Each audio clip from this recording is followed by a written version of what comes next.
కోవూరు నియోజకవర్గం గుమ్మలదిబ్బలోని ఓ బాలికపై అఘాయిత్యం జరగడం, తను మృతి చెందడంపై మాజీ మంత్రి, వైసీపీ జిల్లా అధ్యక్షులు కాకాని గోవర్ధన్ రెడ్డి కొన్ని అభ్యంతరకర వ్యాఖ్యలు చేశారని, మైనర్ బాలిక కావడంతో ఆ బాలిక పేరు, బాలికల తల్లిదండ్రుల పేర్లు వెల్లడించారని, అలాగే గంజాయి మాఫియా ఈ అఘాయిత్యానికి ఒడిగట్టినట్లు మాట్లాడారన్న కారణంతో పోలీసులు ఆయనకు ఇటీవల నోటీసులు జారీ చేశారు.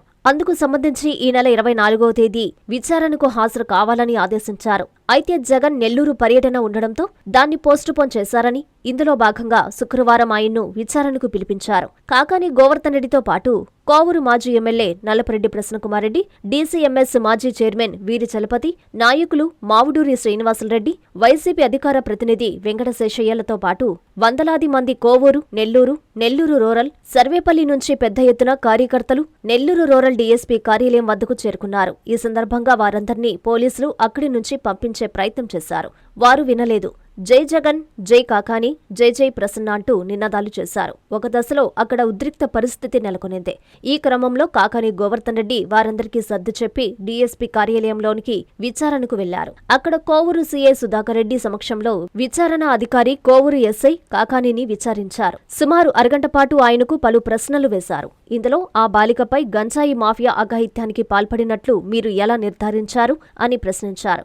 అందుకు ఆయన సమాధానమిస్తూ ఆ విషయం వారి తల్లిదండ్రులే చెప్పారని సమాధానమిచ్చారు. అలాగే మైనర్ బాలిక పేరు, వివరాలు చెప్పకూడదు కదా, అది ఫోక్సో యాక్టు కిందకు వస్తుందని మీకు తెలియదా, తెలిసి కూడా ఎలా ప్రస్తావిస్తారు అని కాకానీని ఎస్ఐ ప్రశ్నించారు.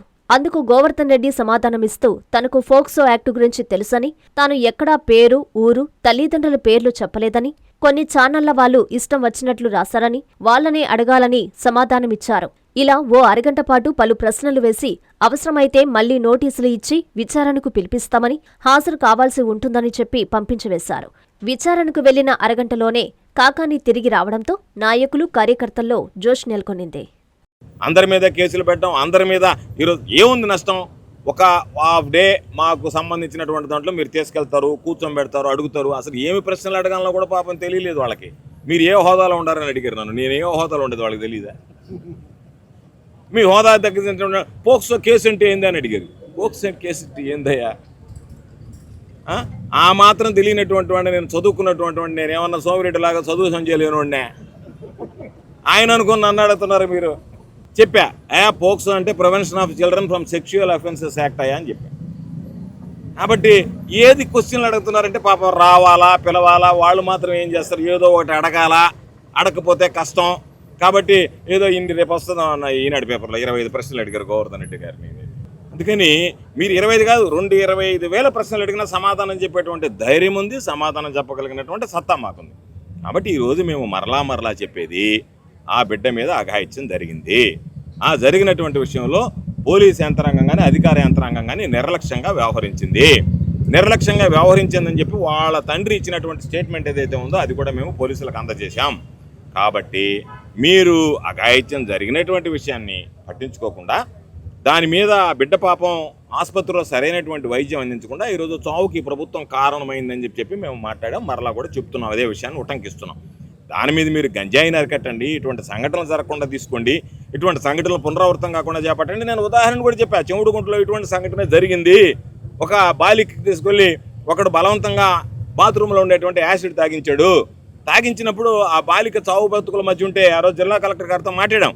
జిల్లా కలెక్టర్ గారు వెంటనే నెల్లూరు హాస్పిటల్లో చేర్పించాడు. ఒక 50,000 రూపాయలు చేతుల్లో పెట్టాడు ఖర్చులకు. ఆ అమ్మాయికి సంబంధించినటువంటి వైద్యం మేము భరిస్తాం, జిల్లా అధికార యంత్రాంగం భరిస్తుంది, కలెక్టర్ గారు భరిస్తానని చెప్పాడు.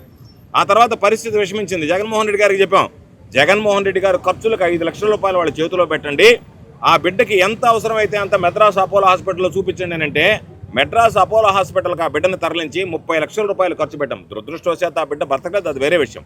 30 లక్షలు ఖర్చు పెట్టి మేలైనటువంటి వ్యవస్థను అందించాం. దాంతోపాటు ఆ బిడ్డ చేతిలో 5 లక్షల రూపాయలు ఆ రోజు సాయంకాలమే ఆ బిడ్డ చేతిలో కలెక్టర్ గారు నేను వెళ్ళి చెక్కు పెట్టడం పడింది ఆ బిడ్డ తల్లి చేతిలో. కాబట్టి ప్రభుత్వం అంటే ఏ విధంగా ఉండాలా, పరిపాలన ఏ విధంగా ఉంది, మీకు చేత కాకపోతే జగన్మోహన్ రెడ్డి గారి పరిపాలన చూసి నేర్చుకోండి. అంతే తప్ప ఈరోజు మేము మాట్లాడితే మాకు నోటీసులు ఇస్తే ఏమి లాభం? జరిగినటువంటి ఆ బిడ్డను ఏమన్నా మీరు తెచ్చేయగలరా? ఆ బిడ్డ చనిపోవడానికి కారణం ఎవరు? ప్రభుత్వం కాదా? అక్కడ ఉన్నటువంటి వాళ్ళని ఎందుకు మీరు ప్రోత్సహిస్తున్నారు?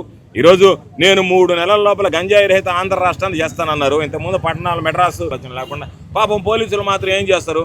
ఈరోజు పాపం వాళ్ళందరికీ డ్యూటీ, నేను వచ్చిన దానికి డ్యూటీ.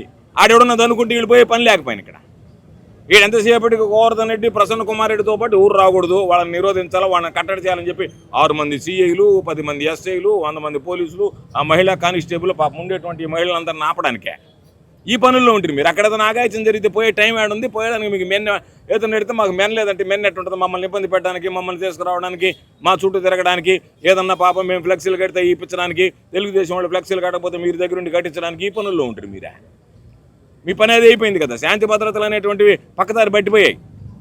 కాబట్టి మేము మీకు ఒకటే చెప్తున్నాం, ప్రసన్న నేను ఏదైనా నిలబడి చెప్తున్నాం, మేము మీరు అనుకుంటున్నట్టుకున్నారు ఏదో పాపం నోటీసులు ఇస్తే దాని మీద ఏదో మేము భయపడి దానికి సంబంధించి ఇంకా నోరెత్తము అని చెప్పని మీ ఆలోచన ఉన్నట్టుకుంది.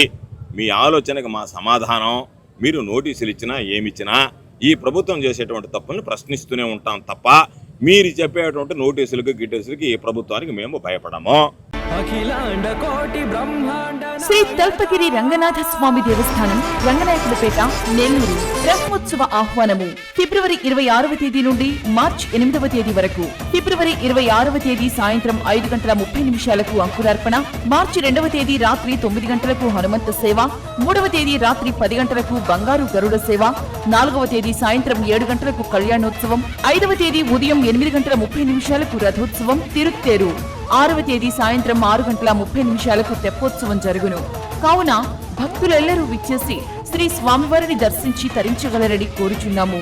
దేవస్థానం అభివృద్ధికి సహాయ సహకారాలు అందిస్తున్న రాష్ట్ర పురపాలక శాఖ మంత్రివర్యులు గౌరవనీయులు శ్రీ పొంగూరు నారాయణ గారికి, రాష్ట్ర దేవాదాయ శాఖ మంత్రివర్యులు గౌరవనీయులు శ్రీ ఆనం రామనారాయణ రెడ్డి గారికి, లోక్సభ సభ్యులు గౌరవనీయులు శ్రీ వేమిరెడ్డి ప్రభాకర్ రెడ్డి గారికి కృతజ్ఞతలు.